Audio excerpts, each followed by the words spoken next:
ఈ రోజే డౌన్లోడ్ చేయండి. మీ ఫేవరెట్ షోస్ చూడండి. ఇప్పుడేం చేద్దాం రాజు? ఇప్పుడున్న పరిస్థితుల్లో రాఘవ తప్ప ఈ పెళ్లిని ఎవరూ ఆపలేరమ్మగారు. అయితే రాఘవ ఆచూకి ఏమైనా తెలిసిందేమో ఆనంద్ని అడిగి తెలుసుకో రాజు.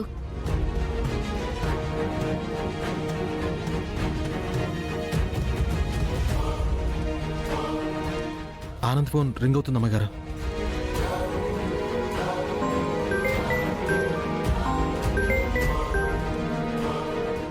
రాజు రాజు ఆనంద్, రాఘవ గురించి ఏమైనా తెలిసిందా? లేదు రాజు.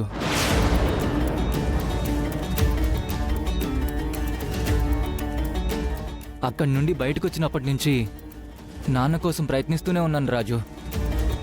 అయినా ప్రయోజనం లేకుండా పోయింది రాజు. కొంచెం ఫాస్ట్గా ట్రై చేయి ఆనంద్.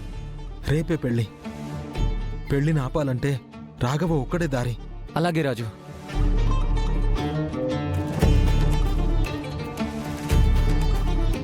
రాఘవ అంత ఈజీగా దొరకడు రాజు. పోనీ చైతన్య వాళ్ళ ఫ్యామిలీతో నేను ఒకసారి మాట్లాడినా రాజు? వద్దమ్మగారు, అసలే మన వల్ల ఒకసారి వాళ్ళు పరువు పోగొట్టుకున్నారు. మళ్ళీ పరువు పోగొట్టుకోవడానికి వాళ్ళు సిద్ధంగా లేరమ్మగారు.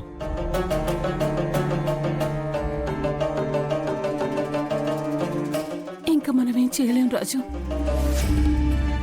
మనల్ని ఆ దేవుడే కాపాడాలి.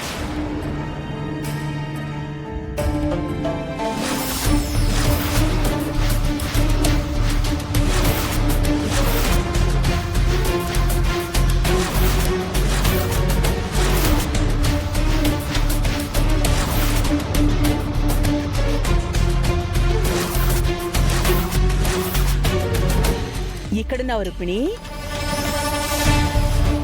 మీకోసం కింద అందరూ వెయిట్ చేస్తున్నారు. గోరింటాకు పెట్టుకుందరు గానీ రండి.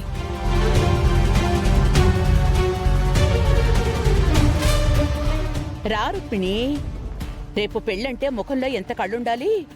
అసలు నీకు కళే లేకుండా పోయింది.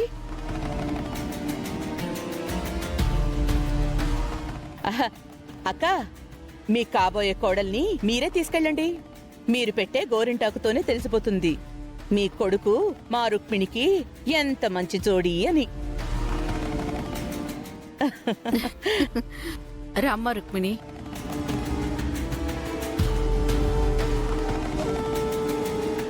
రాజు, నువ్వు రా. రా.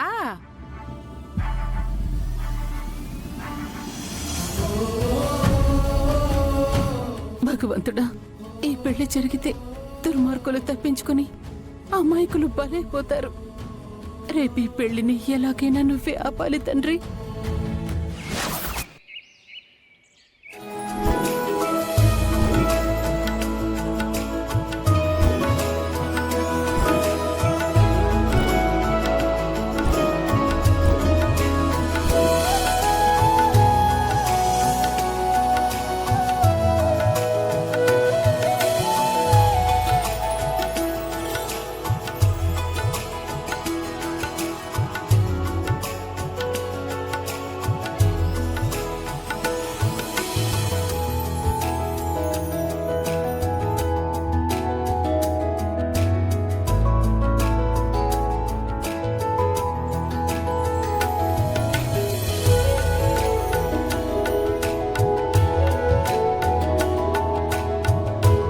చంద్ర, అన్నయ్య. అదేంటి చంద్ర, మన పంతులు గారు రావాలి కదా, వేరే పంతులు వచ్చారేంటి? నైట్ నుంచి మన పంతులకి ఫోన్ చేస్తుంటే స్విచ్ ఆఫ్ వస్తుంది అన్నయ్య. ఒకవేళ మన పంతులు రాకపోతే పెళ్ళి ఆగకూడదు కదా అని ఈ పంతుల్ని పిలిపించాను అన్నయ్య. చాలా మంచి పని చేశావు. ఆ ఏర్పాట్లన్నీ సక్రమంగా జరుగుతున్నట్టేగా? జరుగుతున్నాయి అన్నయ్య. దేని గురించి మీరు ఆలోచించకండి. ఈ పెళ్లి మీరనుకున్నట్టే అంగరంగ వైభవంగా జరుగుతుంది. డాక్టర్ గారు మిమ్మల్ని రెస్ట్ తీసుకోమని చెప్పారన్నయ్య. మీరు రెస్ట్ తీసుకోండి. ఈ పనులన్నీ మేము చూసుకుంటాం. అవును మావయ్య, వచ్చిన బంధువుల్ని రిసీవ్ చేసుకోవడానికి మేమున్నాం కదా మావయ్య. మీరు ఎక్కువసేపు నిలబడటం కూడా మంచిది కాదు మావయ్య. కూర్చోండి మావయ్య. పర్వాలేదు, నేను మేనేజ్ చేయగలను. అమ్మా ఇక్కడ అక్షింతలు లేవు, కాస్త వెళ్ళి త్వరగా తీసుకొస్తారా అమ్మా? తీసుకొస్తాను పంతులు గారు. సుమా, బావగారు రాజు రుక్మిణి వాళ్ళు రెడీ అవుతున్నారా? రెడీ అవుతున్నారు బావగారు. మ్మ్. అమ్మ రూప, పెళ్లి మండపానికి బంధువులంతా వచ్చేస్తున్నారు. మండపంలో మనం బందీలైపోయాం రూపా. మనం బయటపడే మార్గమే కనిపించట్లేదు. పోనీ ఎవరికి తెలియకుండా ఇక్కడి నుంచి వెళ్ళిపోతే అమ్మగారు? వద్దు మందారం, మనం చేసే పనేదైనా సూర్యుని ఆలోచింపచేయాలి కాని ఆవేశానికి గురి చేయకూడదు. ఈ పెళ్లి సూర్య ఆపాలి కాని మనం ఆపినట్టుండకూడదు. నాన్న ఎలా ఆపుతారమ్మా?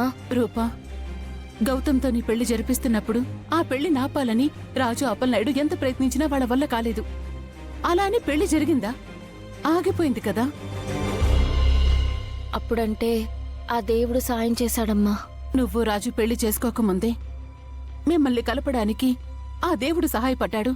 అలాంటిది ఇప్పుడు మీరు భార్యాభర్తలైనా మీ ఇద్దరూ విడిపోకుండా ఉండడానికి సాయం చేయడా రూపా? ఖచ్చితంగా సాయం చేస్తారా అమ్మాయి గారు? పాపం, నా కోసం రాజు కూడా ఇబ్బంది పడుతుంటాడు. అటు నాన్నకి చెప్పలేక ఇటు ఈ పెళ్లిని ఆపలేక సతమతమవుతూ ఉంటాడు.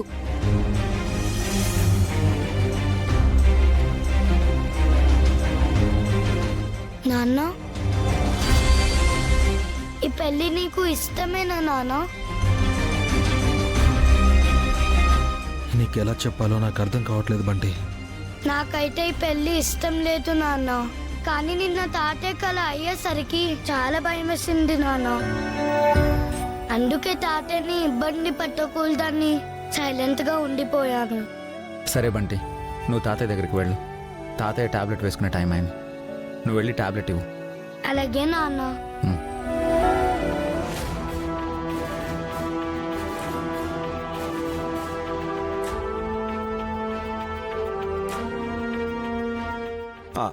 రాఘు గురించి ఏమైనా తెలిసిందా ఆనంద్? లేదు రాజు, నాన్న దొరుకుతాడనే నమ్మకం కూడా పోయింది. ఆ నా కొడుకులు నాన్నను ఎక్కడ దాచారో తెలుసుకోలేకపోతున్నాను.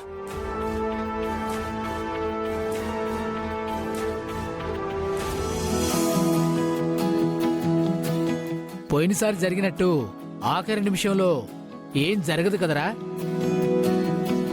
శుభకార్యం జరుగుతుంటే అపశకున మాటలేంటండి? ప్రతిసారి అలా జరగడానికి మన కొడుకు ఏమైనా నష్టజాతకుడా చెప్పండి. ఈ పెళ్లి సూర్యప్రతాప్ గారు పర్సనల్ గా చేస్తున్న పెళ్లి నాన్న. ఇందులో ఎలాంటి ఆటంకాలు ఎదురవకూడదని నేను అనుకుంటున్నాను. మీరు కూడా అలాగే అనుకోండి.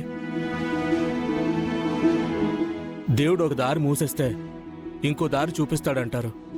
మన జీవితంలో నుంచి ఒకరిని దూరం చేస్తే అంతకంటే మంచి మనిషిని మనకు దగ్గర చేస్తాడు. రుక్మిణిని చూస్తుంటే ఆ మాట నిజమనిపించింది. పింకీని దూరం చేస్తాడు. పింకీ కంటే అందమైన రుక్మిణిని నాకు దగ్గర చేయబోతున్నాడు. మీరేం డౌట్ పడకండి నాన్న, రుక్మిణియే మీ కోడలు.